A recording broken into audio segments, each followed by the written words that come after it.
Pero kuan na to ni mo miga. Bago pa to nga kuan. Buwan. May na ay mais mayo jud nang naay service gyud kaysa si Grabagtas asa magulian. Punta.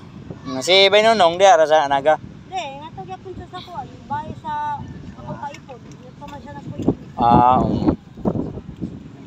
Wala tong putput dahil nga inyong kuhan. Naman, pero mas kusog mo. Madali bang gusto? Mas dali ito. Mas dali ang motor kit kaysa kuhan. Putput, dugay kayo. Daghang kayo magsakay. Handos-handos pa. Driver man si Baynonong sa putput. Logi ang mag-drive.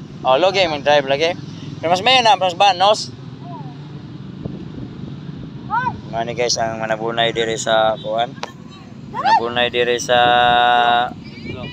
metro. Ano silang manabunay diri motor mga motor kay para di pud mabuhat kayo sa init ang mga motor. Mana sila, mao ni ang amiga. Na sila puyo ani sa kining amiga na si Baynonong nagpuyo sa ilab tulay. Sa pabahay sa punta pabahay no? Ano sila guys, ang ilang trabaho gyud manabunay ra sa kuan. Pero at least nga tarong nga trabaho sa magtrabaho nga mga dili maayo. Sabi sa kami nga una, manggapon. Namin gyapon. Kauna manapon mo mi dire.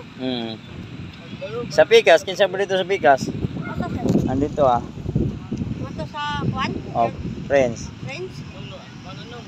Di kuan. No, kana kasi lang. Mga trasok, mga sakyanan. Salamat Mika, salamat. Okay. Amping mo sa kanunay.